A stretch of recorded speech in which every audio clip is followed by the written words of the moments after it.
Hey, what's going on? It's your boy Greg Gray, Dope Living TV Live. That's what we do. We're live. Okay, the views that are expressed on this Dope Living TV Live are not necessarily the views of Dope Living TV or its affiliates. We got a lot to cover today, so we're gonna get straight to it. Well, not straight to it. Before we do that, number one, hey, let's congratulate one of the family, Jeff Relaford and his lovely wife Megan. They got married yesterday, and they're in wedded bliss right now. So let's congratulate them. Let's say, hey, happy married life, and let's keep it going forever and ever and ever. Don't be like your boy Greg. Don't lead.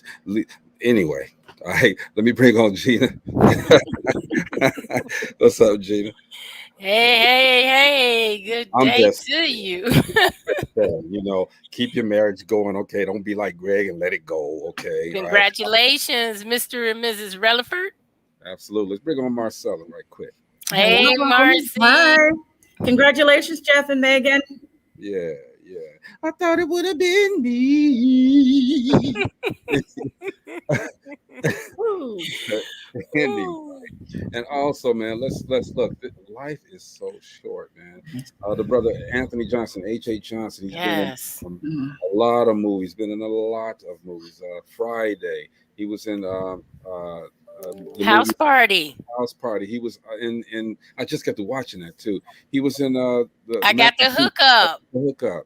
I mean, with Master P. talented individual. Yes. His comedy was just it was just natural. It looked like it just came naturally. Look, he never read a script. Okay, it just came. Okay, and he was funny.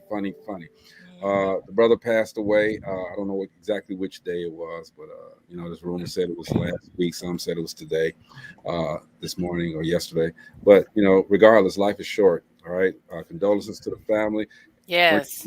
Everybody, man. We support everybody. Prayers. Yes. Keep those prayers going. And shout out to Uma Farouk. Gina. Girl. Oh my gosh. I wish Huma could come on right now. She'll tell you I walked out of there with grocery bags again. Man. We are not surprised. Man, but you know what? I love her shop. Like when you walk in, it just smells so good. It's not a perfumey smell. It's like a naturally good smell. And that's kind of inviting. She had all these crystals. I'm gonna look more into those crystals because I don't know anything about crystals. But she was telling me these crystals are good for all kind of ailments, stress, help you relax, these different things. And she even had the water crystals. And I was like, you actually pour your water in this glass with the crystal in it. And I had never heard about that. I didn't know anything. And she has the books where I could purchase a book and read more on what different types of crystals do for you, and I'm gonna do that because I never heard about the crystals until now. I got oh my gosh, I got so much stuff from her. I got the body wash for my granddaughter because as I told you guys, she's allergic to any perfume soaps or anything like that.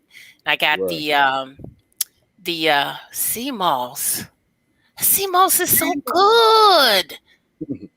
It's not like the sea moss we've been used to. It is very tasty. Even the consistency is different. So sea moss you eat? Yes. Oh, yes. I didn't know that. It has 90 nutrients and vitamins. And I'm gonna tell you, my sister has just been saying how she hasn't been the same without it. But it's very tasty, very tasty. And the little baby, oh my gosh, when I say she is a marketer, my gosh, she came, she brought me my button. She was explaining how to use all the stuff. She is very well trained and she is beautiful. Now, one thing I can say is whenever I go to purchase something or I get involved in something, I always look at the individual because you should be an example of what you're selling, right? You can see people who say, "Oh, buy this and you'll be a millionaire," and you're driving a beater. Yeah, I'm gonna pass. But her skin, her Huma's skin, her daughter's skin is like flawless. It's just flawless. And that right there makes me, I want whatever you're doing. I want to do whatever you're doing, because everything, her hair, you could just tell how healthy her hair is, how healthy her skin is. And so that drew me in even more, So because you're set an example of what you're selling. Yeah. See, that's the most important thing about it. You are what you're selling. Your brand speaks for itself, okay? But you also Absolutely. have to represent that brand, at some point. You had to show face, okay? And as you're saying that, I've known Huma for a long time, and she's always been that way. But I don't know if she's even more, because I haven't seen her in a while. If she's even more of that person, you know what I'm saying? So look, we just wanted to shout you out real quick. We probably shout you out every day. Okay, G went there. Yes. Somebody else is going to go there. We're going to all get there between now and whenever. And everybody just is Nerd Naturals. NUR Nerd Naturals. Go to the website NUR. Indianapolis Boulevard. The place is easy to find. It's just a few doors down from House of Pizza. Stay away from the pizza. Oh, House of Pizza. Yes, yes, yes. Hey, shout out to us. Everybody say hello to Felicia Quarles. Hey, Lisa. Always on time. Always checking us out. Okay, shout out to her. All right, loyal listener. Today, but we're going to talk about human trafficking. Now, it's something I think that a lot of people stay clear of when they're talking. When it comes up, they stay clear. They don't want to talk about it, right? We're going to bring it out, okay? So we need to know. We need to know the signs. We need to know how can you identify human trafficking, and actually, what is human trafficking? And I guess the best way we could find that out is just to bring Terry Griffin on here. What up, Terry? Hi. Hey, Terry. Hey. I'm sorry, I was trying to put my gala look on so Greg would, ask me out. But don't do it, Terry. You might not want this heat, girl. I don't know. Wait till you tune in tomorrow. Oh Lord. Whoa. Yeah, those glasses are gonna get steamed up tomorrow, Terry. Okay, wait a minute. Okay. Well, yes, Marcella, it is that. Marcella, you know what it is. Okay. Yes. And Marcella, you gotta be on. I'll be on. She's gonna be on. She's researching and reading. I know when she say, "Let me read this." No, I'm not. Not if it's what we discussed earlier. No, I'm not researching that. I'm good. Research it. Give us some visual aids when you get a chance. All right. Anyway, I might need to send me the topic if I need to do some research. Hey Terry, look, you want to come on? I'm just gonna let you know. Tomorrow, if anybody can see, I put on the post. I put parental advisory. You putting a Tomorrow I'm gonna disclaimer put it on there about 4 or 5 times. Put it on there about 4 or 5 times. Parental advisory. Marcella put in the private comments that the views expressed on Dope Living are not necessarily the views of those on the show. Today they are though, okay? No, yes, we just haven't said it today. Not yet, but at the end of the show, I'll let y'all know what we're talking about. For sure. Matter of fact, I'll show you what we're talking about. Anyway, Terry Griffin is on the show with us today. Terry, look, first of all, thank you for coming in to enlighten us on some things. Me personally, I know the overall spectrum of what we're talking about, but can you break it down? What is human trafficking? Human trafficking is very diverse. It's organs, domestic Abuse. I don't want to say domestic violence, but domestic care, labor, and sexual exploitation. And what happens is organs are not really, they're prevalent here, but they're not really one of the major targets. We're more the purchasers than the providers. Now, that doesn't mean that they're not taking folks' organs here in the United States, but that's not really our focus. our major focus is domestic labor and sexual exploitation. But how does that happen in the free world like we are? How does that happen? Especially, I know you're not talking about the organs, but the others. You know, how does that happen? You know, we're in a free country. Nobody should be able to take what they want. You know, you have the right to say no. I mean, how does that happen? Okay, well, it happens on several levels.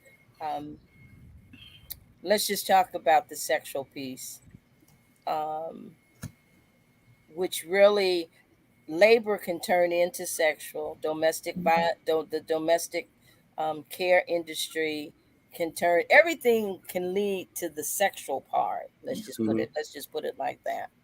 Um, in the sexual, it's fraud, coercion. You're not, um, you don't have a choice. It's bondage. But let's not really look at human trafficking. One of the things what I love about this talk show is that you all, bar none, you talk about everything and anything. When you talk about relationships, if we stop to think about it, if we wanted to say human trafficking, all of us have been trafficked at some point in time. One, we did something to please somebody. Mm-hmm. We knew, um, we did something because we wanted to keep them, you know.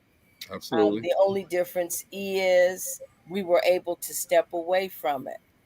Many aren't able to do that because many are trafficked by family members. Wow. So when you look at molestation, you look at domestic violence, you look at rape, they're all underlined that can lead to human trafficking. And when it's all said and done, it's about money. Yeah. $150 billion industry worldwide.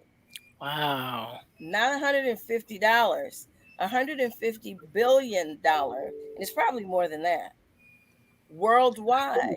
99 billion right here in the United States. Yes, we are a free country, but are we really a free country? Good question. Okay. Wow.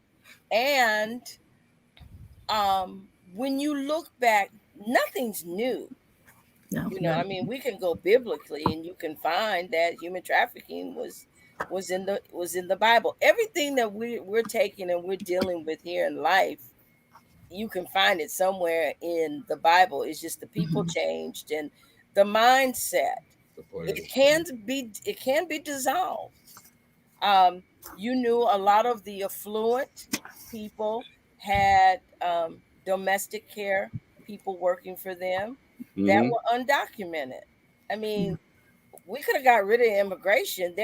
Immigration is out of hand because we allowed it to get out of hand. And the people that are saying that it's out of hand, many of their fathers or ancestors helped for it to get out of hand. So you get people and you hold that over them. You're going to work for me. You're going to do all these things that I say that you do, because if you don't, I can call the immigration people and you're going to be deported. And what's interesting in that aspect, let's just say somebody was, you knew that they were undocumented. They didn't try to help them become legal. So I don't have to pay the minimum wage to them. I can give them whatever I want to give them, and then I can take it back for them because I can charge them for housing. I can do all different whatever I literally want to do. So then when we move to labor, it's the same thing. The farms, construction, nail salons, restaurants, nobody's immune from it, really. Then we So go into this. We go into the sex. When we go into the sex, many people are under the impression that people want to be in prostitution. There are some people out there that that's what they want to do for a living, but there's a whole majority that are out there because they're being forced. They're being forced to do it so that Their children aren't harmed. Their families aren't harmed. They're being forced to do it because their husbands put them out there. Their wives put them out there. Their mothers put them out there. Well, I was late getting on because we were dealing with a call. And the call was, my family is having me do all this stuff and I want to get out. Man, Wow. I mean, and that's just normal. I know you deal with this daily, but you know, it's amazing to hear this because, and you also put a different spin on it. You said we've all been trafficked at some time, at some point in our lives, okay? Which, you know, if you think about it, you're absolutely correct. You know, we do things in order to get a person to take us, you know what I mean, or to get the person to, or take Accept the person. us. Yeah. So it's that's the whole mindset, the whole mindset. When you on your show, when you were like, if you at your man's house, do you go and he goes away? Do you go in his stuff and look at it? Okay. Well, we said there's 3 different types of traffickers. There's the guerrilla. Those are the ones that consider come and snatch, you know, by any means necessary. They're going to do what they need to do, because that's a big business in itself. Then there's the Romeo. That's the scary one. Yeah. Because that's the one that woos you. Turn off the lights and light a candle. You know, can you stop the rain? You're the best thing since sliced bread. I use now, I'm all just of those saying lines. that's just one that's just one area when I'm saying that. They're going to take time to groom you. They're going to take time to gain your trust. They're going to look at what your weaknesses are and your vulnerabilities. They will take and befriend your whole family. If you remember the first time you all had us on, we had Heidi. Heidi was with us, an educator. Her husband's a therapist. And I think her daughter was in college. Her daughter was trafficking, and it was through the church. Yep. Nobody is immune from it. This is what you don't want to scare people, but nobody's immune from it. No one. Okay, and you, I'm glad you just said that, because a lot of people, when you hear of human trafficking, they think of young girls only. They're taking our children. They're taking male. They're taking females. They're taking, like she said, it's domestication. But Terry, I do have a question. You were saying how you're putting it to, we've all been trafficked. I'm probably not saying that right correctly. Right, yeah.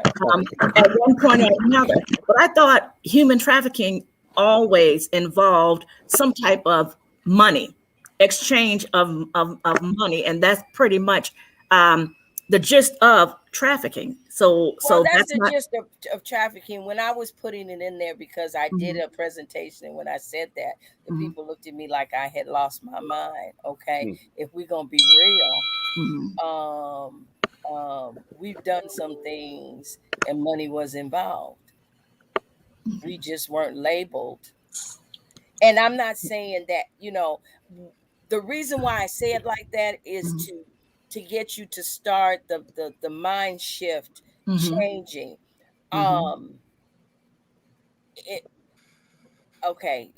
know, I understand where you're coming from. He's no longer in my life. But if I wanted something, I knew what to do. Right. And I knew that I would get it.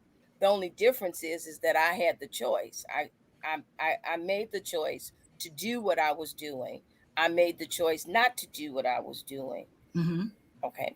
People that are caught up in human trafficking do not have a choice. Correct. Right. That's the key. They don't have a choice. So when you see sexual exploitation is prostitution, but they're not out there because they want to. Because we go into the strip club, everybody that's in the strip club is not being trafficked. Correct. Many and all of prostitutes them are in there. Many of it are in there is because, one, they don't know a better way to make the kind of money that they can make quickly. Same way with the drug dealer. They make quick money. You know, and when you make quick money and then somebody tell you, I'll pay you $12.50 an hour. And The Greg, thing is, you have the choice. They don't have the choice because they've been either groomed, they've been hoodwinked, they've been groomed, they've been beaten, they've been drugged. it's rape. It's rape anyway. Anyway you say it's a shape you talk about it. It's rape. They've been coerced. They have no choice because they're going to they have no problem killing their children. They have no problem killing their families. The mindset and the way that the grooming takes place, it's all about the mind. That's why in the Bible it talks about the renewing of the mind, that we have to renew our mind. Now, Terry, tell us what happens a lot of the times when those girls again, it's not just girls, but girls and men are rescued from these situations. That's a whole process and a whole nother in itself. Based on all what they've been through, trauma. We don't know how deep the trauma is. All of us are traumatized. Each one of us that's on this line, we dealing with some trauma. Just coming out of the pandemic, we dealing with some trauma. They're dealing with layers of trauma based on what they've had to deal with. Human trafficking, when I'm talking about sexual exploitation, everybody's not walking the streets. Escort services are alive and well. When we do the Super Bowl, we're prepping for Super Bowl 22. That one weekend, 10,000 people are going to be trafficked that one weekend. Wow. So Terry, let me ask you this real quick. What do human traffickers look like? I mean, can we identify them? All of us. You're a trafficker. Huh? You a trafficker. I mean, I've been in traffic. We're a trafficker. You're a trafficker. Yeah. They look just like us. Trafficker information. You can't identify. I mean, you cannot identify them when you can look at somebody and say, oh yeah, they're doing it. In your mind, when you sent your kids off to college, did you think that their professors and administrators and some president would be trafficking them instead of one of my them an education, but it wasn't the education you were paying for. Right. One of my it can also, he didn't look right in the eyes, though. One of my son's professors, he had something going on in his eyes. So but you know what? It can be your teacher. Anybody. It can be your co-worker. It could be your doctor. It could be your pastor. It can be your another student in your classroom. When you go to some of these sporting events, and I'm not even talking professional, I'm talking high school and junior high school, and you see these parents. And like I tell the students, go in twos, go in threes, go in fours, be together, stay together. You never know. You don't know what someone is going through in their family. College is really rampant, and it might be your roommate. It could be someone. There have been raids on college campuses. There have been raids. But what I'm saying is, you don't know what they look like. Yeah, just recently, some major pastors have been handcuffed. Doctors' law. It's all over. Your next door neighbor could be a trafficker or being trafficked, and you will not know it. You'll know some of the signs. It's such a well-oiled machine that all you can do is what we say is, if you think something is not right, say something. It's better to be wrong than to find out that you were right. It's Your in suspicions. the daycare, it's in the elementary, it's in the junior high, it's in the high school, it's in the college, it's where you work, it's where you go, the gas station, it's the restaurants. When I say everywhere, I mean everywhere. They got a big problem with that here in Nashville. Yes, in Texas. Nashville. Tennessee. Yeah, in Nashville, because there's a lot of immigrants here. We're second only to California as far as the Iraqi immigrants are concerned. And a lot of those people land here as indentured servants, so-called indentured servants. A lot of people from, a lot of the females from the Asian side, um, that land here end up in those massage parlors and things. So So how do they it's move your around neighbor though, too. Terry? It's not just the immigrants. Terry, how do they move these traffickers? How do they traffic? I mean, Oh, do they? you same way they do drugs. How they do drugs? I don't know. I haven't All had in a any. different kind of way. They're very Yeah. creative. I mean, they're very creative. That's that I can say. They're very creative. Money talks. Yeah. Unfortunately, money talks. So you have the CEO. You have people that have legitimate businesses and illegitimate businesses also. How can they do? I don't understand what makes them want to do that though. Make who Yeah. do it? Huh? The ones who are getting the people, who are snatching the people. Well, both sides. Okay, you got to be coerced, I guess, into doing it. Okay? And I guess you look back at the pimp mentality. Okay, a pimp goes out to the street, finds an unsuspecting girl who just get into town or something like that. She don't have any money, like Terry said. Money talks. Okay, that bullshit walks. Okay, but you got no money, and guys say, okay, baby, I'm gonna take care of you. Everything's gonna be good. Everything's gonna be good. Okay, so then he gets her into this situation where, she don't really like it, but he's saying, okay, you got to do it now. You got to do it now. And he uses Yeah. He uses violence and force, and a lot of it, Terry, if I'm not mistaken, correct me because I do not know. All right, is brainwashing. Am I correct? Oh yeah, it's great brainwashing. You can go on Amazon. It's a book called Pimpology, written by a pimp. And that's he making money telling you how he make money with flesh. So you have to understand. Okay, let's just stop about it. How many people that you know, and with you being an educator, where kids are looking for love and they look in the wrong place. So somebody embraces you. Somebody is just nice to you. They're not talking about sex. They're not talking about any of that. They're just outright nice to you. Yeah. Well, that's how gangs get members too. right. They're looking for families. Okay. A family figure, a father or something, and that's how they get into that. It's the same you thing. got gang rape that takes place. Wow. Initiation, gang rape. And then what do? One way in, one way out. Yeah. Right?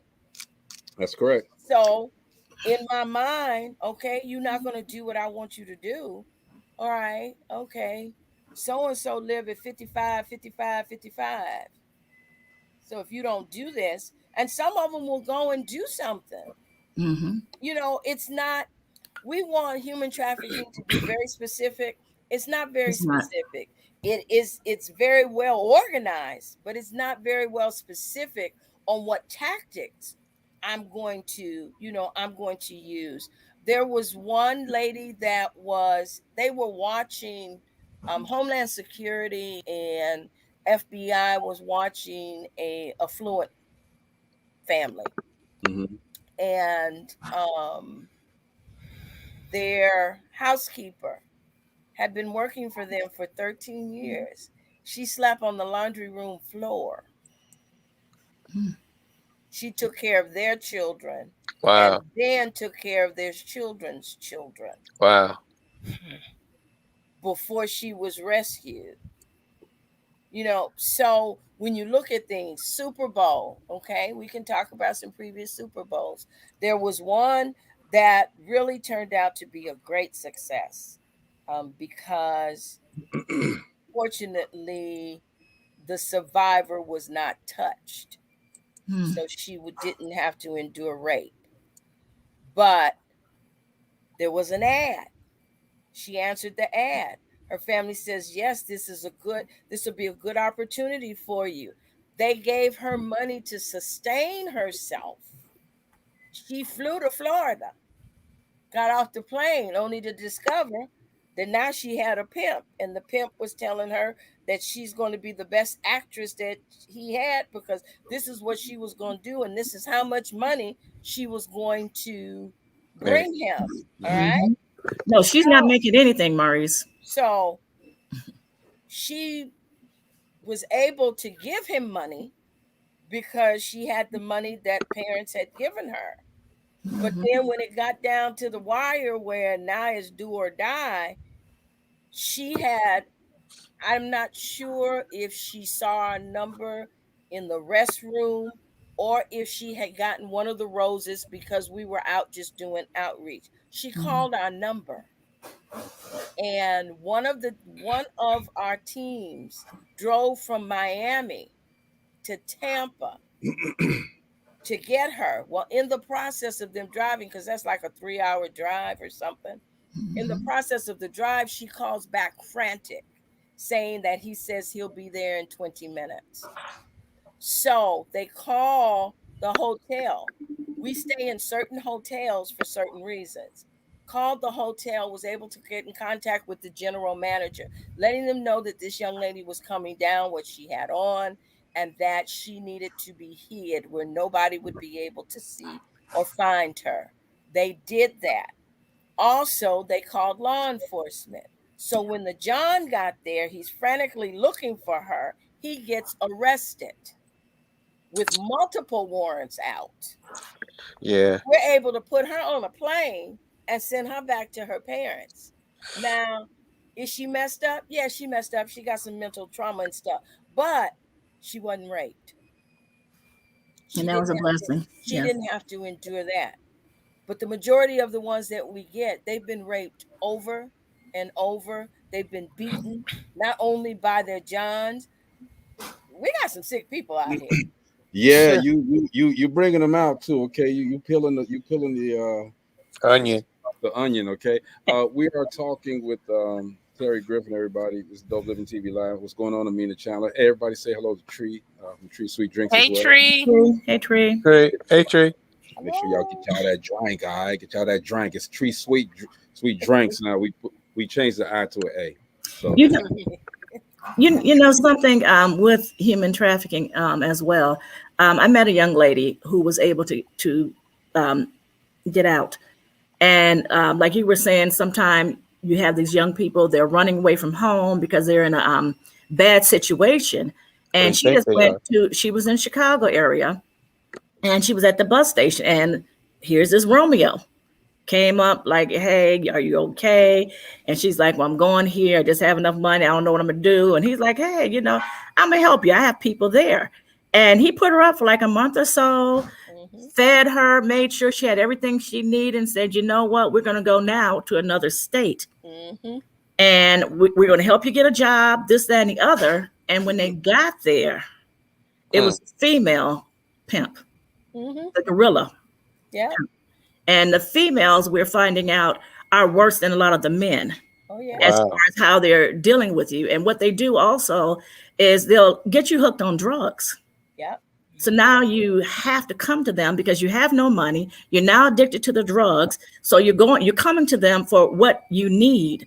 And then that's a way that you're getting into it. And so it's not like someone is really just looking, hey, this is something that I just want to do. It's, you people fall through the cracks a lot. And this young lady, because of what she came out of, when she was rescued, she really had nowhere else to go. So that's why you need the organizations like Terry's organization, because you then have, whereas not only do they give you psychological help, you now need shelter, you need housing. And a lot of times, women and men that have dealt with sex trafficking, it's a little bit different than just regular domestic violence. Those are two different entities. Also, depending on what you had to deal with in the human trafficking, you might have been used as a baby maker for the baby selling trade. Really? They might have taken a couple of your organs. There's the organ harvesting, there's pornography, there's prostitution. Like she said, there's stripping. escort service. There's so much out there, and you just never know what the people have gone through. The PTSD, just going through, you're being beaten, you're being told you're worth nothing. No one wants you. No one's going to ever want you. We're the only one here. The young lady that I met in Chicago, she'd been in, got out, went back, got back out, went back. And another young lady who was, I guess you have different levels of who you are with your pimp. So you can be number one, number two, number three, and things like that. I will never be the bottom bitch. Okay, but go ahead. And this is real serious. And when you might want to be the bottom bitch. You might want to. You might want to be the bottom bitch because that may save your life. Tell them about the different levels. The bottom, the bottom is the head Negro in charge. That the bottom is the one that's going to keep everybody in order because one, if they don't keep them in order, then their beating is worse than what will be with the rest of the crew. So you know, there's so many layers and so many dynamics to it, not just to the mindset. The post stress is very mild. That's mild. It's the dissociative identity disorder that a lot of them don't really get identified and treated for. So Terry, I want to cut you off for a minute, okay? Because I want to, you know, we're learning about the history, the ins and outs of human trafficking. But you have a cause that you're working on yourself, you and a couple of other people, and we want to get into exactly, number one, how did you get into this? What made you want to do be an advocate for human trafficking? Friendship. The survivor, the founder of Rahab's Daughters, Sharmella, and her husband Donardo and I are friends and have been friends for 20 plus years. And that's how I got in it. Originally, it was really behind the scenes. When they decided that they were going to start the organization, you know, kind of helping with the logo and stuff, because I'm kind of business wise with the, you know, connection and that kind of thing. And it wasn't until 2018, because the organization is going on its 9th year. It was around 2017, really 2016, 17. They came over and did a talk on Human Trafficking 101 for an organization that I'm involved with, God's Mighty Men Incorporated. And then they came back to do human trafficking and technology for the Dunes Charter School. And they were trying to get me to be the chapter director. And I told them, you know, I couldn't do it at that time because I was caregiving for my grandmother who went home to be with the Lord in 2019 at 108. God bless. Wow. Yeah. So she passed April of 2019. And Sam, we call her Sam, her name is Sharmella, but we call her Sam. She had connected with a lady named Danielle Strickland that has an organization called Brave. And her focus was on young girls coming out of juvenile and foster care, because there's a high percentage of them that get turned over into you know, the human trafficking. And so she was doing the Brave piece, and she called me saying, you know, can you help me support, you know, the Brave? And being that the organization was originated and the headquarters is in Barrington, Illinois, this Brave event was going to take place in Barrington.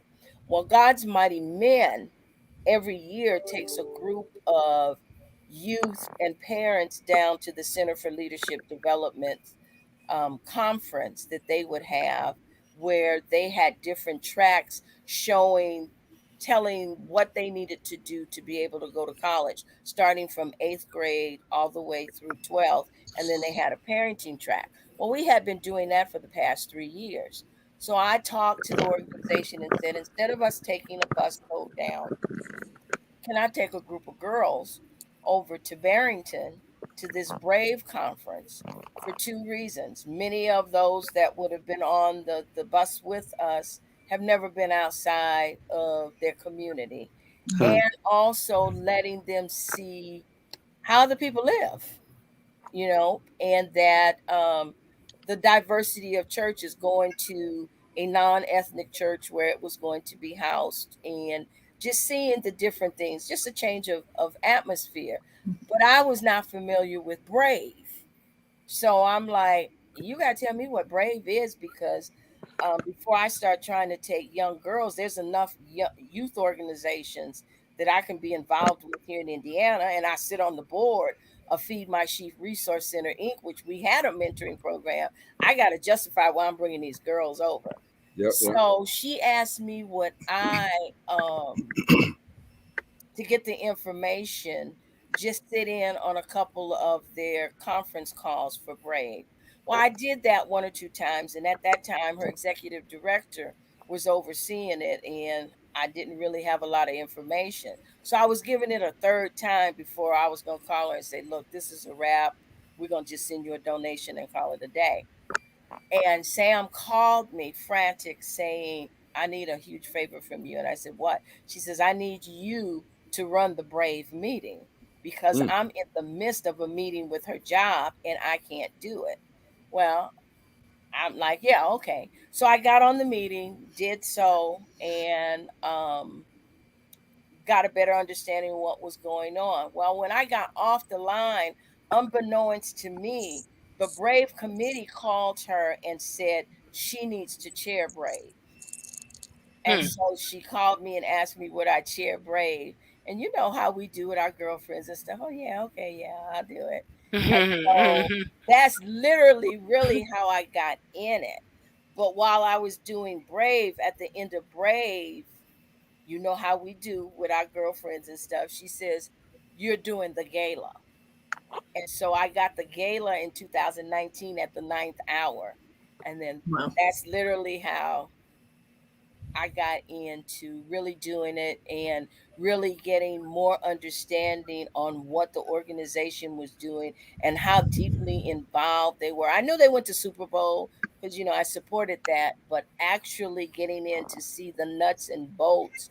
And it was like, okay, we need to do whatever we can to make people aware of this. Well, Because Terry, is a survivor of human trafficking. talk about the event that I attended on Friday. It was so awesome. Well, It hold was on. so I'm awesome. trying to pull this information up too. So while I'm pulling this information up, Does this look familiar? That looks very familiar. let me read this by Amina. She says, I was solicited by a celebrity husband a couple of years ago. He reached out to me on Instagram, told me he can help me open up a beauty school.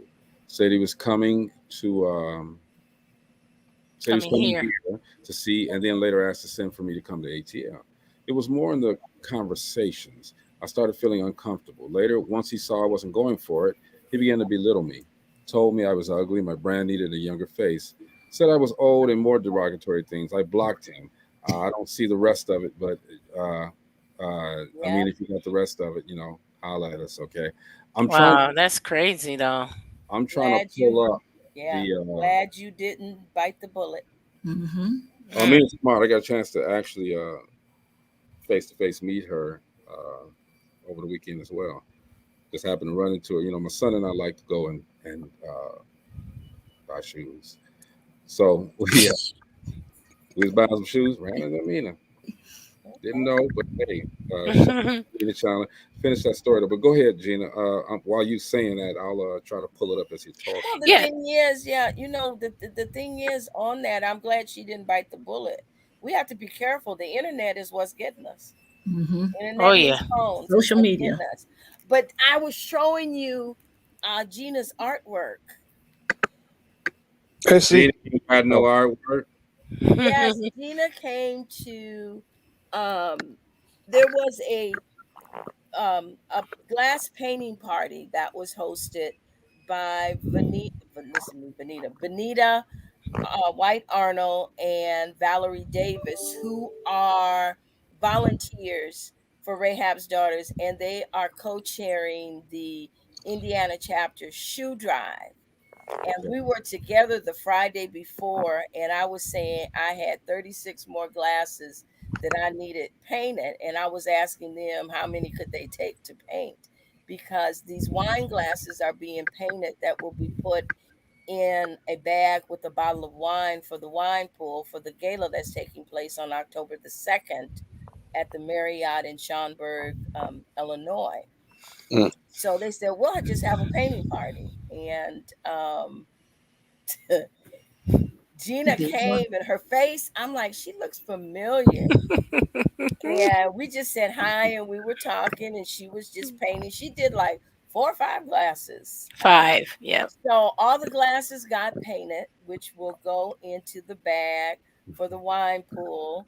The gala is our national gala that we do every year to celebrate the successes, to let people know the successes of our survivors, and also to give information and to help offset some of the operational costs that we incur throughout the year. So because of the pandemic, we were not allowed to do the gala in 2020. So we're doing the gala physically in the physical, but we're also doing it virtually. So we are encouraging people that would not want to, one, may not live in the area, but are still a little skeptical about being in large crowds coming out to the physical gala, to purchase a virtual gala ticket. And in doing that, your dinner will be delivered to you, and you'll be able to watch the physical gala and eat dinner with us and partake of all the festivities that are going on. Unfortunately, you won't be able to purchase a ticket for the wine pool because you have to be in the building to purchase the ticket. And hopefully somebody is going to get the $200 bottle of wine that's been donated. We've had 40 bottles of wine donated. Got So. that ripple, girl. Go ahead on. And Gina, Yeah, there you go. Those are all she did. Yeah. Yeah, So, Gina, these are ugly. So But they were Terry, done with love. Terry, I have so is Rahab's Daughters nationwide, or is it just the organization here, and you hook up with other organizations throughout the country, or? We are a 501c3 nonprofit faith-based organization. And yes, we are nationwide. The Okay. headquarters is in Barrington, Illinois. Okay. I oversee the Indiana chapter, but Okay. I also am their program and event consultant for the whole organization. Okay, for the country. We Okay. have a chapter in Florida. We'll be doing a chapter in Indianapolis. And so we're developing chapters throughout the country. We work with other organizations, law enforcement, Homeland Security, and FBI. Okay. Okay. so So it what's your just, goal? What's your overall goal for this? for the gala, For the Rahab's Daughter? Florida organization. financial goal. No. Mission statement, you mean? Oh, we do rescue, rehabilitation, and reintegration of survivors of human trafficking. We want to make sure that they get a second chance and that So they are able to be viable and productive citizens. so the goal is correcting what's happened, the drama that's happening there. Okay. To help them. Yeah. That's what I'm We getting don't at. want to just, it makes no sense in rescuing somebody If and you don't put them on the then right path. you don't take and try to help them to move forward and go into a different direction. As Marcella was talking, and she was talking about the young lady, it is not unusual for them to go back into the light 7 to 15 times before they actually come out. Yeah. Wow. Strong. They 7 gotta to be strong. 15 That's Yeah. crazy. I mean, Oh. You it's, got to understand, But- there's no trust. There's no trust because they've I been mean- betrayed. Amina said she was going to actually try to reach out to his wife, but got really scared and her mind got the best of her. She's like, he got money and probably would have her killed. I don't know. My mind is really out there. Main thing is I'm a very cautious person and I watch everything. People out here are sick. I've been followed in stores and literally yelled, "Get away from me." People were just looking at me, and that's what I wanted. He turned and walked away quickly. She says, "Ladies, we have to be so careful. Yes. Human trafficking is real at these Yes. nail salons and certain spas right in Northwest Indiana." And In Walmart, I'm sorry. go ahead. Did you say that? I was in Walmart and I saw two guys, and I was with my mom, and she spoke to them, and just something, my little red flag went up because I had worked with the social service agency, and I was like, maybe that's just me, just being a little paranoid. But I later saw both of them at separate areas of the store. One was talking to a young lady. I was on the next aisle, and I can hear him saying, like, "Okay, we'll be at the truck stop, you know, and you could really make a lot of money, and you're a beautiful woman, this, that, and the other." And something told me, just kind of go peek around, act like I'm looking for something. And he kind of jumped. I'm like, I said, "Oh, hi, how are you?" And I kept on stepping.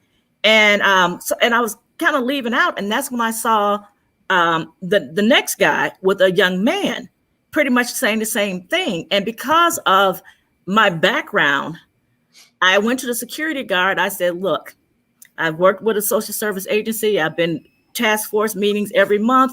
I believe there's human trafficking going on right now." I described both of the guys to a T. And I'm like, please, they're messing with our young people. I don't know how many other people they've talked to. And before I got out of the parking lot, there were all kind of police cars coming in. And so, you know, and that more than likely was what it was. But because I'm familiar with this, I kind of know a little bit what to look out for. And like Terry, you've said, what do they look like? Us. Just everyday, ordinary people, just walking, skip to Malone through the store. And, you know, it didn't seem like they were looking for merchandise. Well, they were looking for merchandise, but not products on the shelves. Well, and you know what? She did something about it. A lot Pardon me? of people wouldn't have done. A lot of people wouldn't have notified security because they're like, "I don't know if I'm right or if I'm wrong." Say something. Correct. Say something, because you never know. And it's good that she said something to security, and it's even better that they took it to the next step, that they called, because that doesn't happen all the time. Well, let me tell you, when I first approached him and I told him what I thought, he kind of like looked at me like, I said, "Let me explain something. I've been going to task force meetings every month with all the heads of the police stations, this, that, and the other." And then he like, "Oh." And I think that's the only thing that really got his attention. Until I said that, he was just like, little crazy old lady here. But then as soon as I said it, he went, grabbed his walkie-talkie and started talking. And then even take it one step further, call the human trafficking hotline, because what happens is it's hard to get the data. So let me ask you a question about that hotline. Is that a nationwide hotline or nationwide? It's a nationwide hotline. Do we have a number? What will happen is, if you know of someone, let's say someone calls, "I was being trafficked," and I call the human trafficking hotline, then they will try to connect me, try to help me the best they can. Try to get you a number. Then there's a number that they attach to my case. So if something happens, you can refer back to that number. Got a reference, yeah. But it helps with the data. If they're under 18, you are mandatory to report it. Oh, really? Yes. Wow. Mandatory to report it. And they have cards also in the restrooms of, I know, like hospitals. A lot of times they'll have this little black and white card in the restrooms. You'll see like a little pocket thing with little business cards. Yeah. And there are a lot of different places that you can find those. So if someone says, "Hey, I need to go to the restroom," they might be able to find that there. And the crazy part about it is they're being watched. Like she said, you know, that your John something in McDonald's, they're watching you. Sometimes if you say you have to go to the restroom, they're coming in there with you. Wow. Yeah. They will come in there. Our teams, nobody goes solo. Nobody goes solo. Our teams are together. Whatever group you're with, y'all all go to the bathroom together. You all eat together. You don't. No one just wanders off. That is not an option. The whole team stays together. And yes, they're watching us. Understand, $150 billion industry. Just think about it. If I was even talking about watching $150 billion industry, they have some things in place. You have CEO, you have entrepreneur, you have business people that have legitimate businesses. That they use these folks for? Illegitimate. You have legitimate businesses. If you pull up, there's information. You can find out what strip clubs, where the strip clubs are, where the brothels are. They will, some of them are very explicit, will tell you what the girls do, how they do it, how much they paid, how long. I mean, it's a well-oiled machine. And just when you think you have them down to the science, they flip the script on you. They know they're out here. What you have to understand is they're not trying to bring attention to themselves. So you don't have to worry about them bum rushing you, but they have ways of trying to intimidate you. One of the Miami team, the Russian mafia followed them. They never ran up on them. They never did anything to try to harm them. All they wanted them to know was that we see you. We know you're watching. Okay. And when you're on the streets, when you do outreach, depending on where you are, you'll see the pimp, you'll see the watcher, you'll see the bottom, you'll see the whole 9 yards. You just determine, how crazy you want to get. And Greg, you said something about be strong. You have college students out here, they're trying to pay for their college tuition, things like that. And you have jobs posted all the time looking for college students, if you want to make some money to help out with your tuition, to help out with your books and things. And you make that phone call. A lot of these children and these college students are away from their families, and it's innocent. Yeah. Hey, I need to make money to pay for my tuition. There's some other things I want. Maybe my family can't afford, everything that I need, my clothes and all this stuff. And they'll call these which they think are legit jobs. And then it's not a matter of being weak. Once they get you and they get you in there, like Terry said, all of them aren't the Romeos. You have these gorillas, and they're not playing. They will snatch you up. They can throw you in the trunk or whatever they want to do, beat the crap out of you. They can shoot you up with something, take you away, threaten you, take you across country. Think of a little young, innocent college student going away for the first time, thinking they're grown, out at a football game or a basketball game or something to that effect, walking back to their dorm. They can be snatched up like that. It's not a matter of being weak or just be strong. You get out there, and sometimes you just get out there and gorilla is only 8%. Pardon me? Kidnapping is only 8%. Okay, but kidnapping is only 8%. Where you really want to get focused is that Romeo. They are going to take time. The Romeo could wind up being their boyfriend or their girlfriend. They didn't. There's just different facets, or it could be a family member. Well, I know there was a young lady from Chicago that said she was out with a group of friends. So we think, if somebody gets snatched there by themselves, go in groups, you're going to be safer. But she was out with a group of friends. She said she blacked out and woke up in another state. And the guy was telling her what was about to happen, what she was about to do, and how the rest of her life was going to be. So it's not just people out there alone. I know of instances where there was a van, they would park a van next to a female's car. And when they came out, they jump out the van and grab them. And you know, we don't even think about how close this is. Terry, talk about how close this is to home.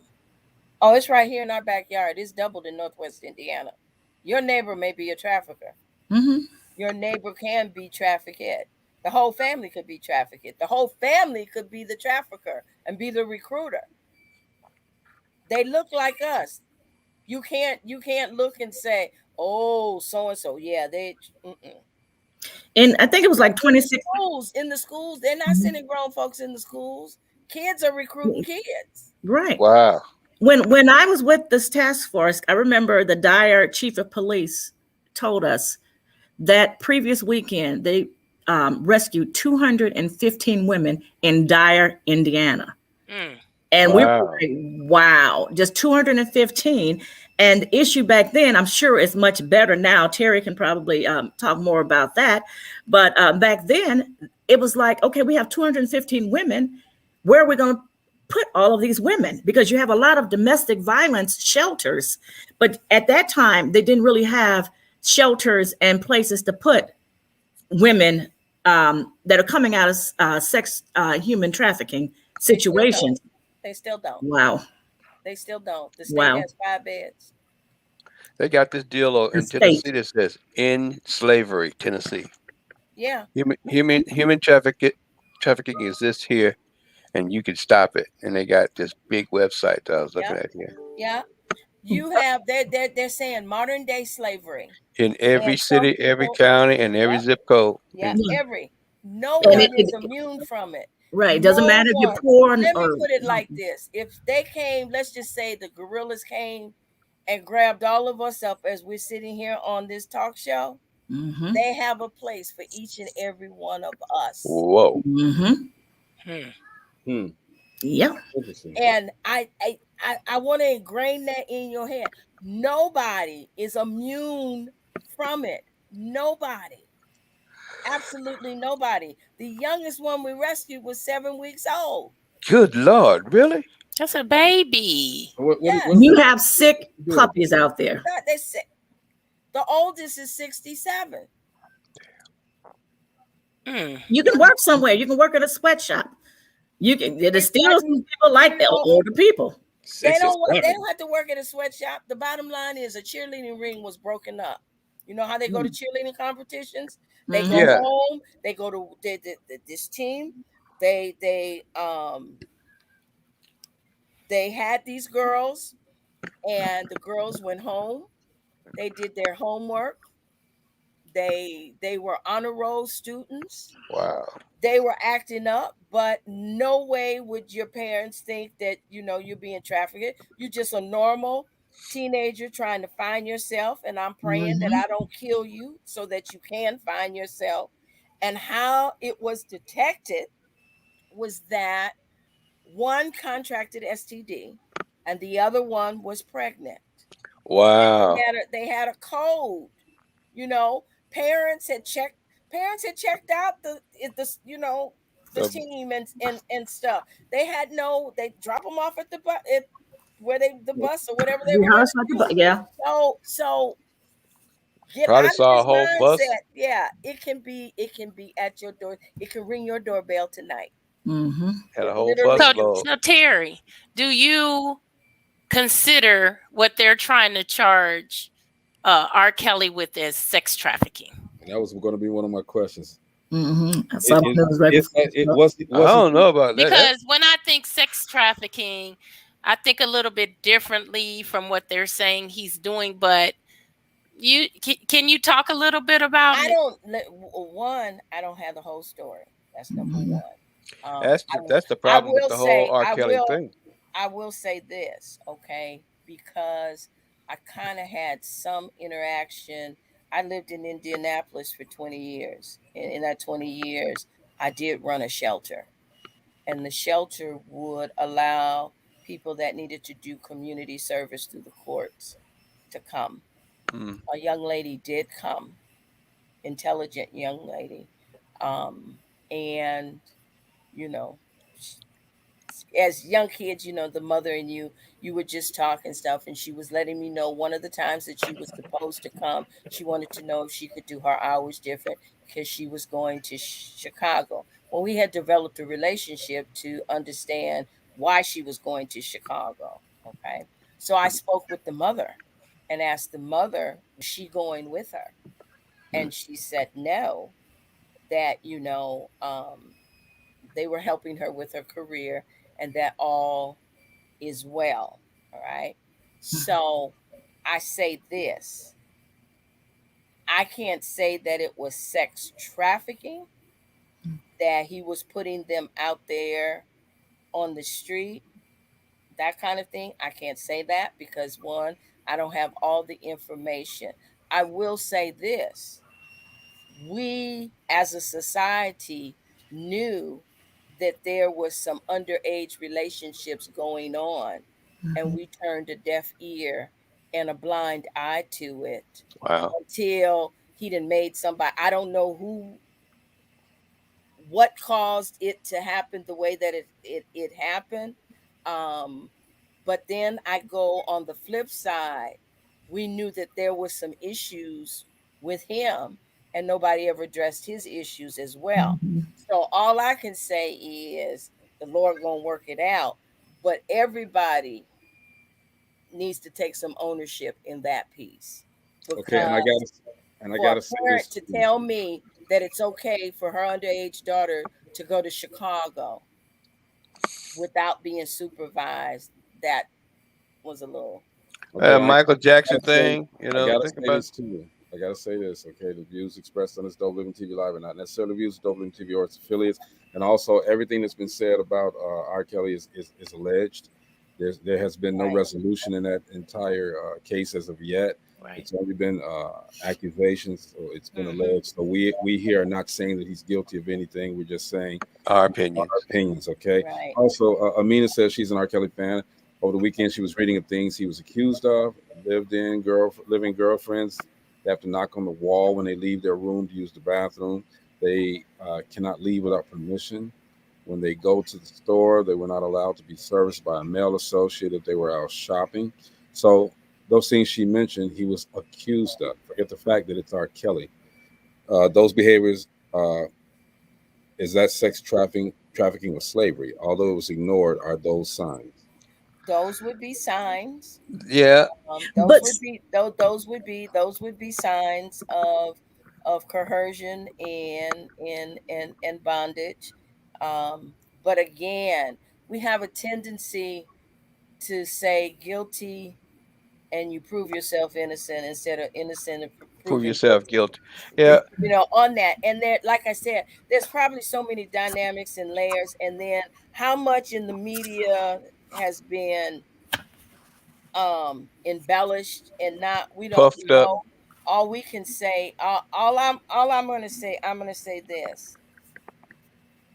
However it plays out, I pray that all parties involved get the kind of help that they need, that's because what I'm it's like. traumatic for all of them. Him on down, um, the pipeline.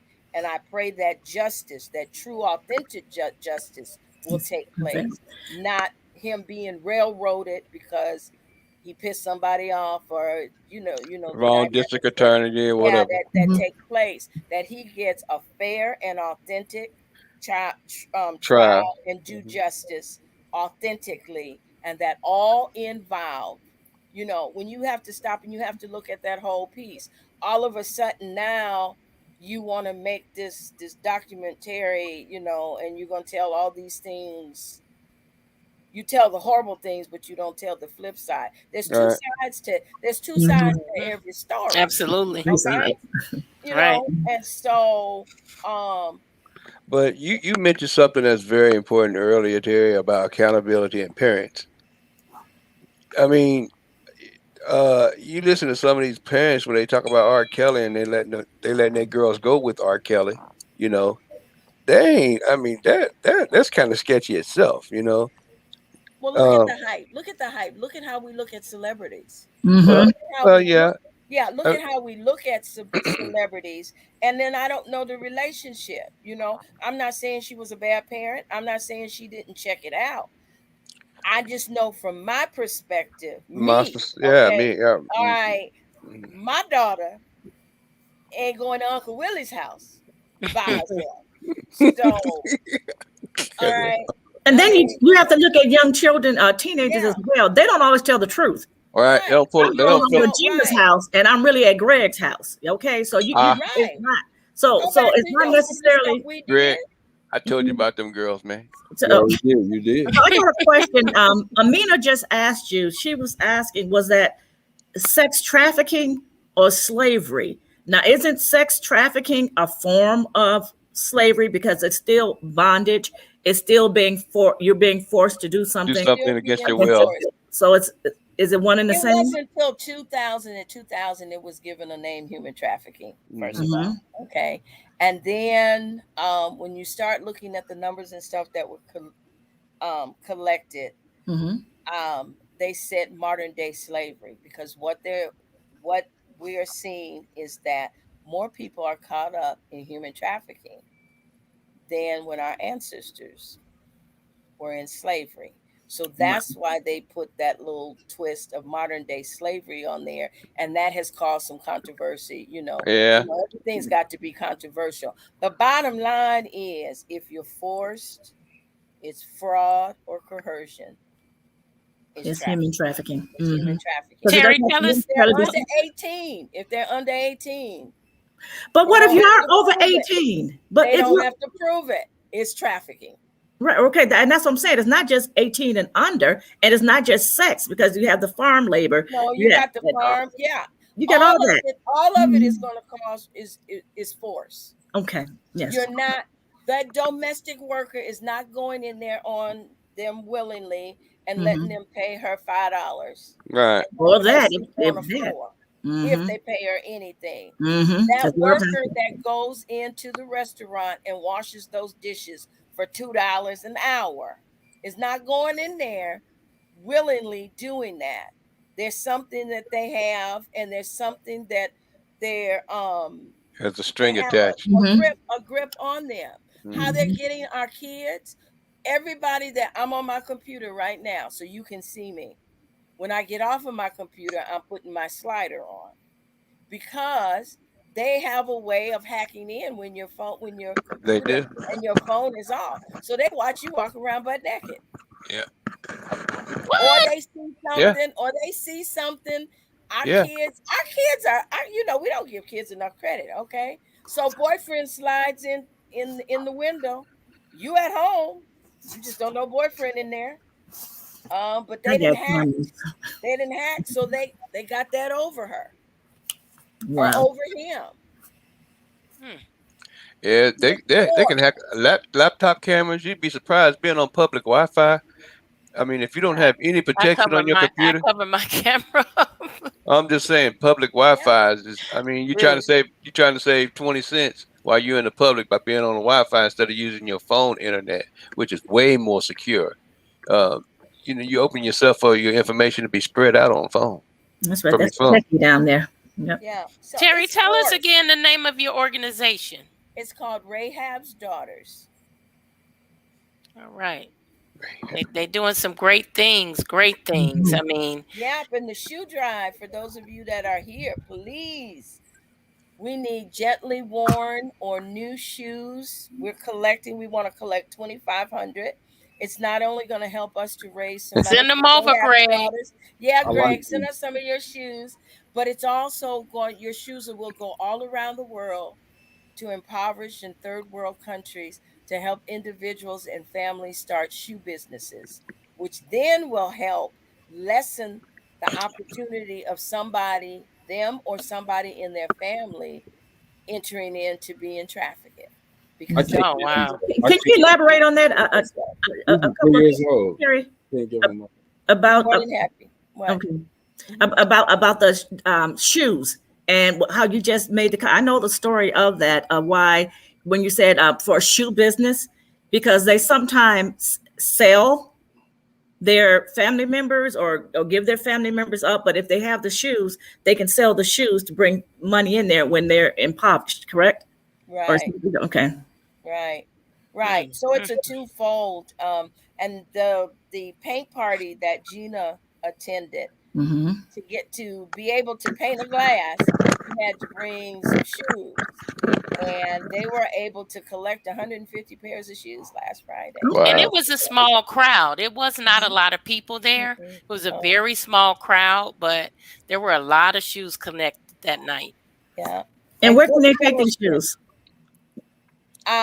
You can call 219-796-0490, and then we will connect you with Val and Benita, and they will give you all the drop-off locations. And repeat that again.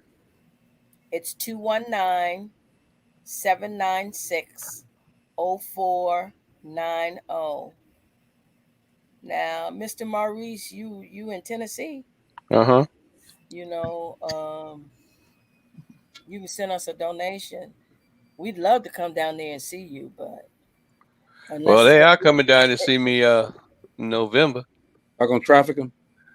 Okay, then they can bring the shoes back with them. Yeah. Oh, that's an idea.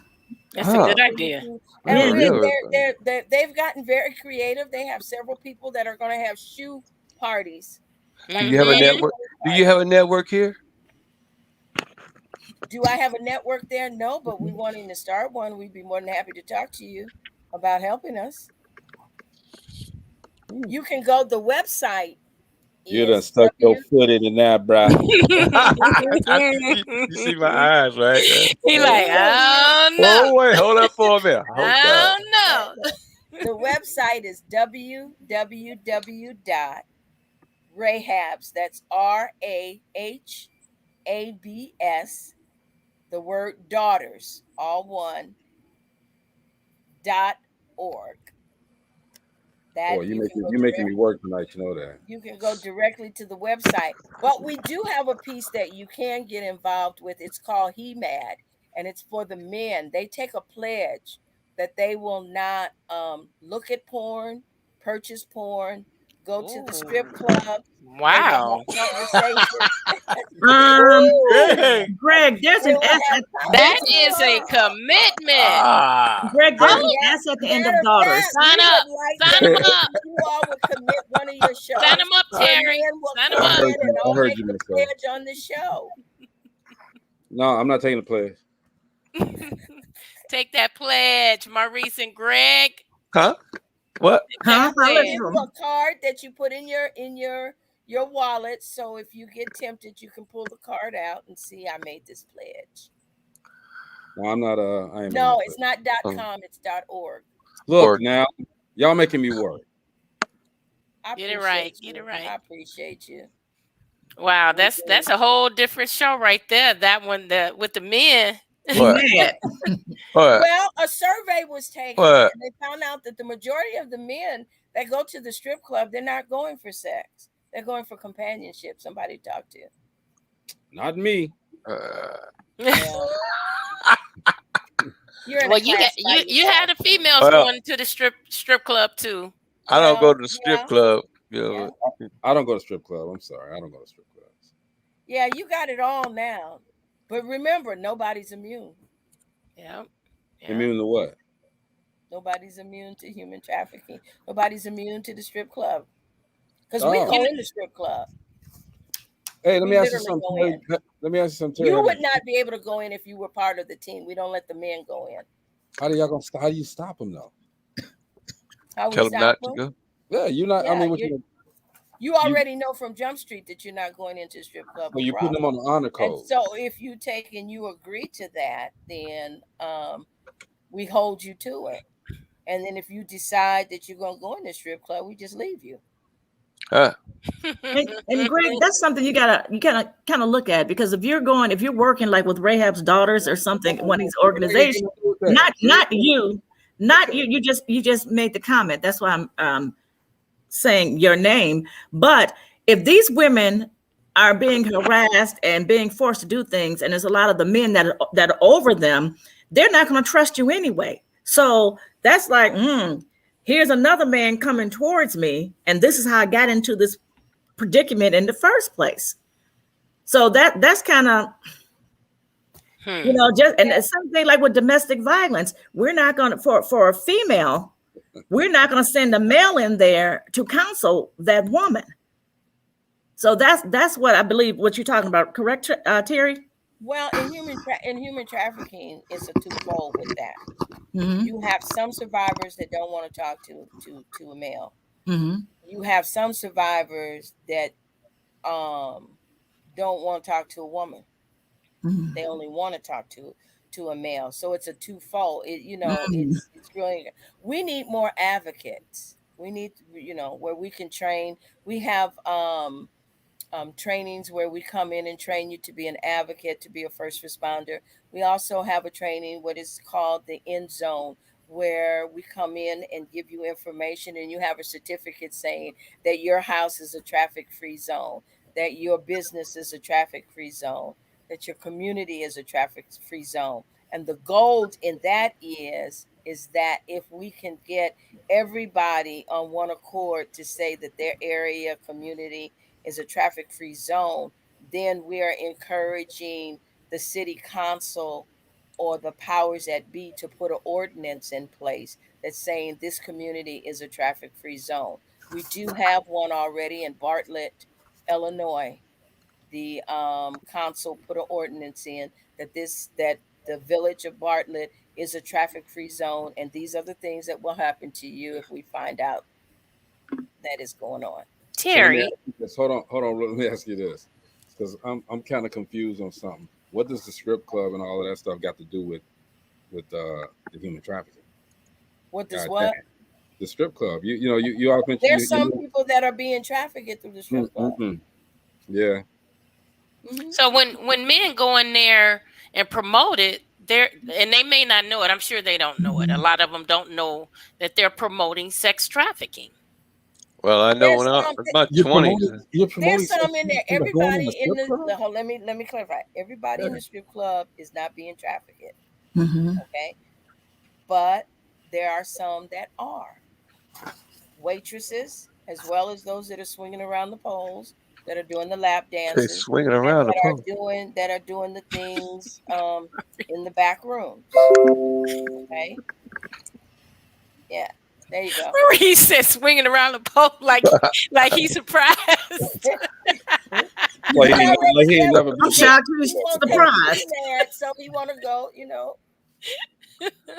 So hey man, watch we P-Valley. spread love. We're going and just letting people know that we're here for them, because we're but here. Knowledge is power. So knowing that when you go in that strip club, you look around, there may be some women in there that really don't want to be in there. But let me ask you, they're there though. They're there. I mean, I understand all of what you guys are saying, but they're still there. They come every night, get that money, but not by will. She's saying some of them are not there by will, and we look at it as, why don't she just leave? Like, there's plenty of people she probably can walk up to and say, hey, they're making me do this. But there's what she was saying, there's a lot of brainwashing going on. Right, they may have her children.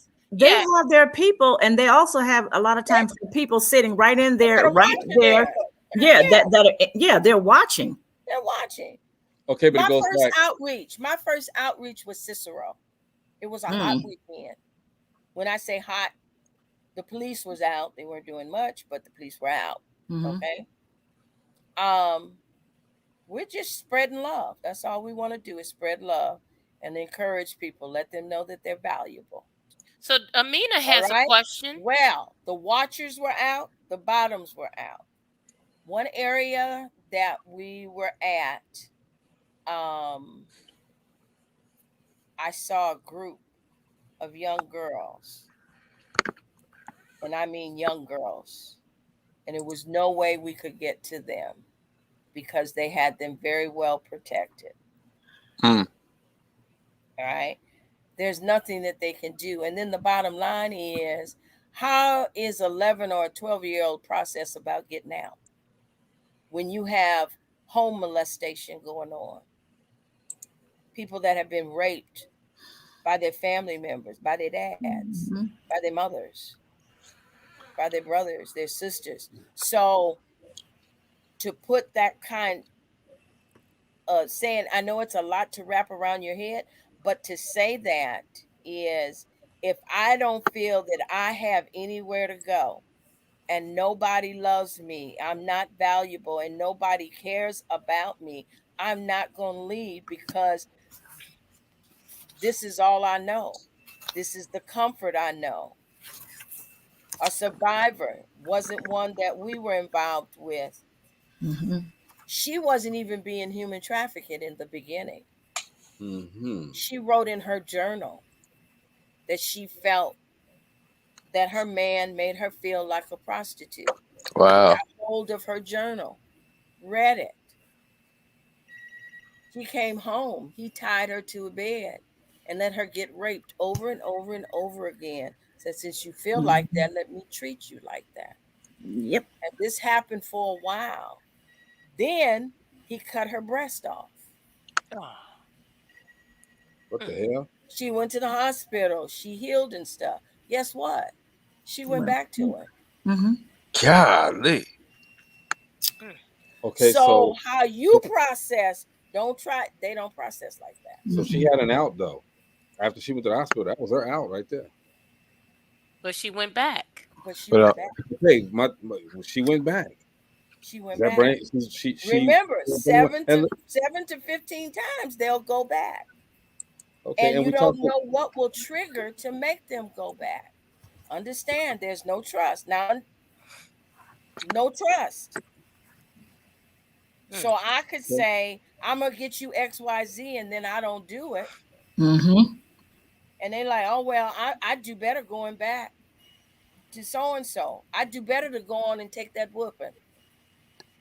Or allowing the whole group to whoop, to beat me up. They're going to do whatever they need to do to keep you in bondage.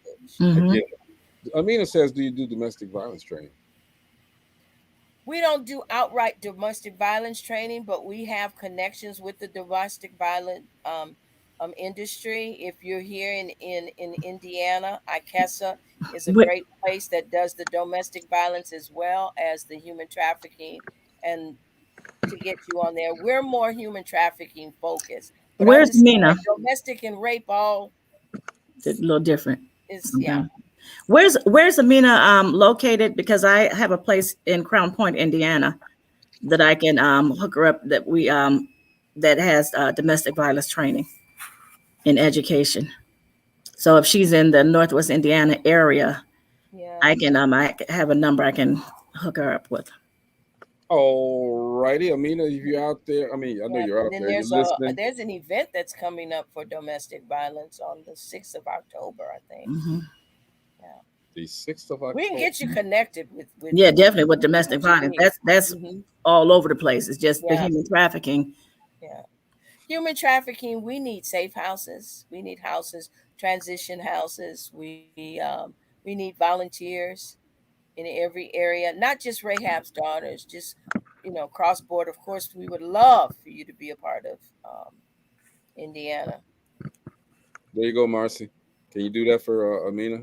Yep. Okay. Can you write that info down? Okay. I need 14 hours of domestic violence to teach classes. She's in Indiana, Illinois. Okay. Okay. I'd love to talk to you, Amina, because you have where just that internet interaction. That's how they're getting a lot of them. Her red flags went up, and she listened to her red flags. She's family, so she's going to. She's on Facebook as well. If you want to comment. Okay, I'll get with her. Okay. Yeah. Well, you know what, Terry? I know you gave a lot of information, because I'm over here like, what? Really?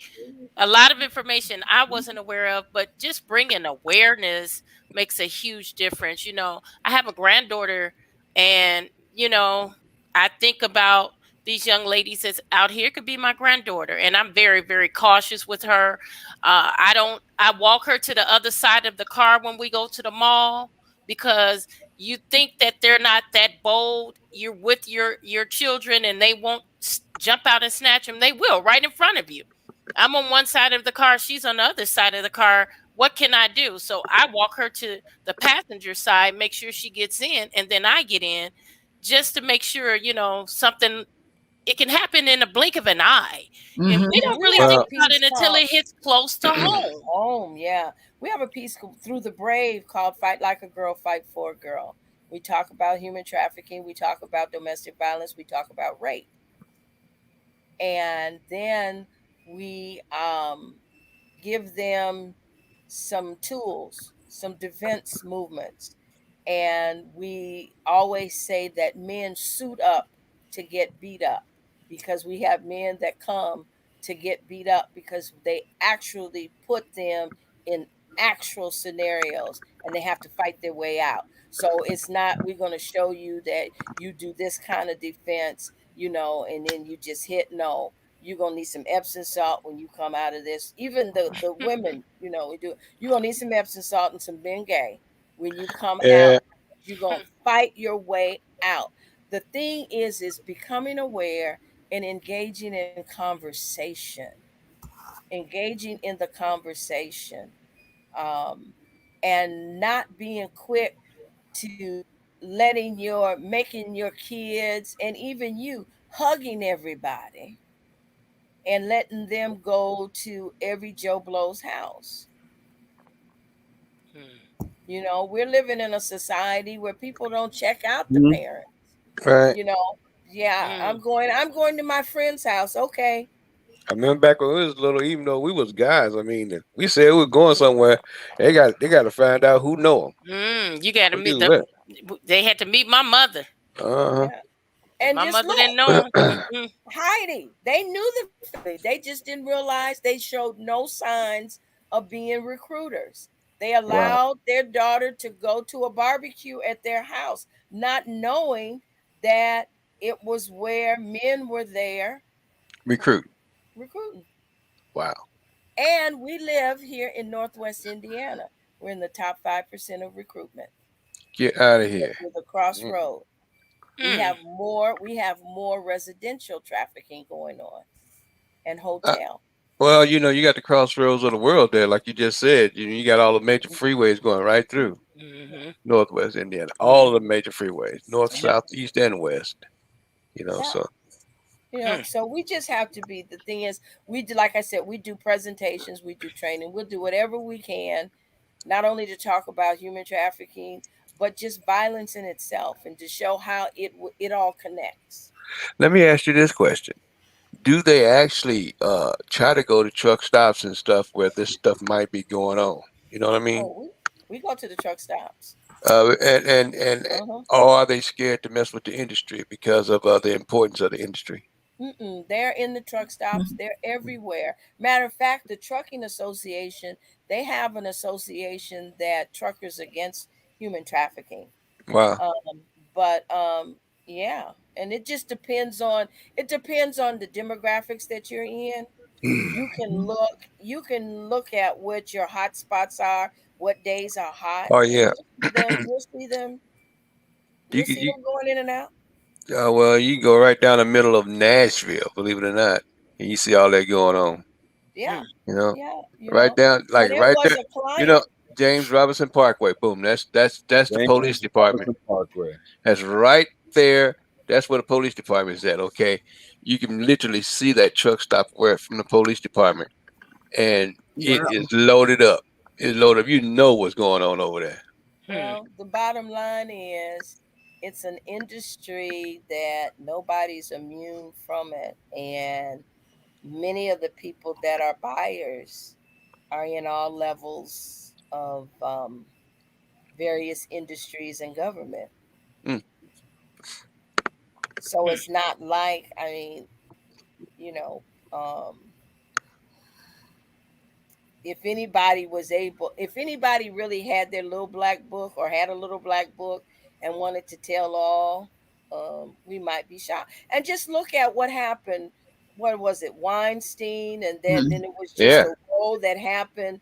It was Weinstein, one Cosby, is a whole bunch. It's, I mean, you can yeah after keep going. another that they were saying, that we're doing all these things. So we have to get laws that Yes. are going to the purchaser, So you know. basically, the Me Too movement was human trafficking, or a part of Okay. it. The Me Okay. Too movement. Yeah. Where everybody was, the Weinsteins and the Cosbys, Hmm. you know, and Mm. it happened to me too. It happened to me too through this guy. So, I Well, mean, those are small, and R. Kelly's and unfortunately our Michaels, that they're accused of these things. So, um, but let's again, go back to the root. Let's start in the house. oh yeah, We don't. There's just a lot.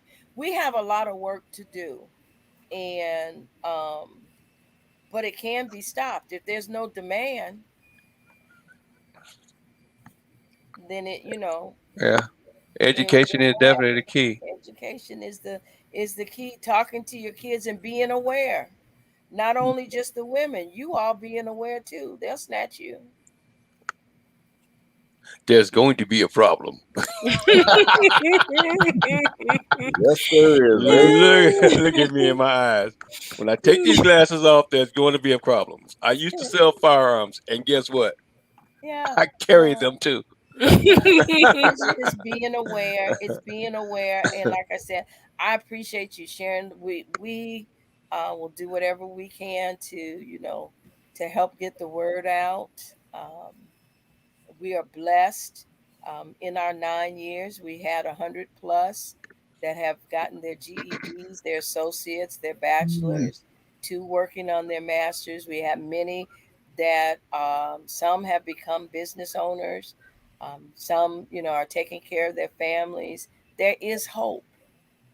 You know, I know it's a lot, it's overwhelming, but there is hope. And once we can just really show true, authentic love, if we start doing that, I'm a daddy's girl at this age. I'm a daddy's girl. There you go. But thank God for my daddy and thank God for my grandfather that That's right. showed me what a man was to do and not to do. And thank God I was protected, that I didn't have to endure Mhm. some of the things that I know some of my friends endured.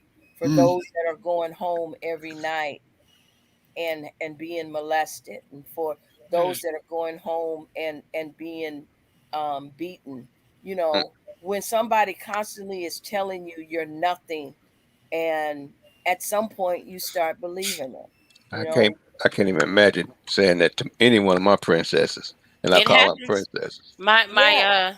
My sister has a coworker that used to work teach at the Chicago public schools, and he left his job. He quit his job because he said he could not deal with what some of those students had to go through when they went home. Mhm. Sexual abuse from Man, their own fathers, being pregnant by their own fathers and Mhm. brothers. And he said he couldn't deal with it and he quit his job. God, It, So, man, it's That's why it's we need everywhere. strong black men such as yourselves that you know how to have fun, but you know how to be transparent and in embracing not only just our young people, but some of these, some of our big kids. I call them our big kids. hmm Because the bottom line is everybody is looking for love, everybody's looking for acceptance, Mhm. but we have to do it in the proper way that it needs to be done. So yeah, men need their man cave and their men's group and all of that, but we have to be accountable to one another, Hmm. and sometimes we have to have those hard conversations where you already know you're not going to be liked, but the bottom line is we can make a difference, and I know that each one of you are already making a Mhm. difference but we can make an even bigger difference. And Mr. Maurice, I really need your help down there in Tennessee, in Kentucky. Ooh, Lord, you just look, just jumped up off him going like this. Oh my God! I just opened my mouth and put my foot right in it. You know, all up in there, all up in there. the thing about it, sis, I understand 110% because like I've told these guys here and already know that I was a surrogate dad. So in Indianapolis, when I lived there, so. I mean, a whole block of kids used to come stay at my house, and they knew, what to expect. Yeah, it was a safe house. So, well, if I can get you all to do the HEMAD, I'll get more information through Gina and you all. The pledge, it's about just the awareness, getting the awareness out, and then more, because like I said, we are entering into our national gala. Indiana chapter is doing the shoe drive, but then we're gearing up for Super Bowl 2020. To send a team of 20 people to California and to have 5 call centers that are going on around the country. Tell us again the name of your organization, Terry. It's RahabsDaughters.org. And it can be www.rahabsdaughters.org. You can go to the website. You can purchase gala tickets. You can make a donation. You can fill out the volunteer form. If you fill out the volunteer form, let them know you're connected with Terry. And whatever you can do, even if you don't do it with Rahab's, whatever you can do to get the word out. Yeah. And the National Human Trafficking Hotline is 1-888-373-7888. Don't just turn a blind eye. If it doesn't look right, say something. I know a lot of times we don't want to get involved because we don't want to be wrong, but I would rather be wrong than to be right. So, and if it's children, and on that note, Terry, we want to say this before you do this. If it's children, and you think human trafficking is involved, when you call child protection, don't just say you think a child is in harm's way. Say you believe human trafficking is taking place. And the reason for that is they will remove the child out and then do the assessment. What was it? What were you going to say, Marcella? Real quick. I wanted to ask a quick question. Is that okay? Real quick. Okay. Well, it might be a long answer. I want a long answer. We need a real quick question with a quick answer. Okay.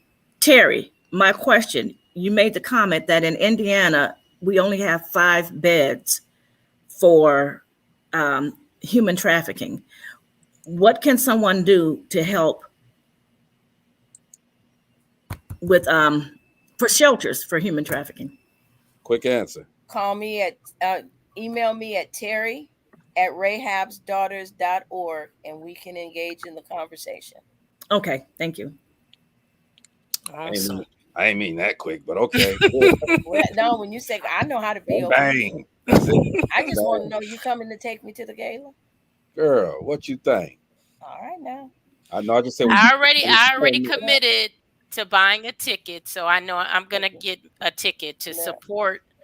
This is something that is very important. Our children are at stake. Our family members are at stake. Our loved ones are at stake. So I'm committed to buying a ticket. Yeah, I'll get a ticket. It's the annual Gala Transformation, Rahab's Daughters. Okay, it's on October the 2nd, 2021, 7:00 p.m. Y'all make sure y'all get there. Okay, Terry, we want to thank you for hanging out with us. Thank you, Terry. Thank you so much. Thank you. Yeah, and tomorrow, Gina, what we talking about tomorrow? Ooh, y'all want to know? Okay, say the disclaimer first. The views that are expressed on this Dope Living TV Live are not necessarily the views of Dope Living TV or its affiliates. And what's the rating on the show tomorrow? NC-17. We are talking about the myths of masturbating. There's a lot of myths out there. Some people think if you masturbate, you go blind. We're going to talk about... What you trying to do, shut the internet down? Talk about this tomorrow. So come on back tomorrow. Put in your 2 cents. Put in your... Well, we're not going to do no live presentations. No live presentations.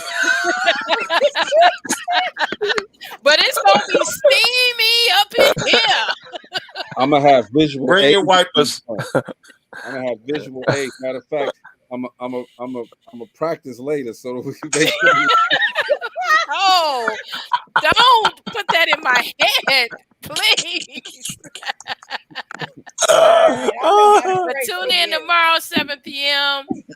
Come on, put in your. Hey, it's some things. A lot of things we probably don't know that you may be able to update us on. So come on in and get your 2 cents in there. Get your 2 cents in. This is going to be a hands-on conversation. Okay. Whatever. Hey, look. Whatever you got handy, make sure that you bring it to we're gonna get to the core of it, okay? Most definitely gonna get to the core of the situation, okay? Because everybody don't know what it is. Everybody may not want to say it. Everybody might be saying, okay, nah, I never do it, okay? Maybe you will go blind. We don't know. What you say about them glasses you got on your face? Murray said he blind. Hey. Look, there have been some look, Ray Charles, oh man, Stevie Wonder, they were blind. And they was blind from birth. What happened when you like us, 50, 60 years old, talking about some boy, where you get them glasses from? Anybody, yeah, well, you got pop bottle glasses, you're a masturbator. Okay. If you can't see the words in front of yourself, in front of your computer, because it's real blurry. You're a bit handy.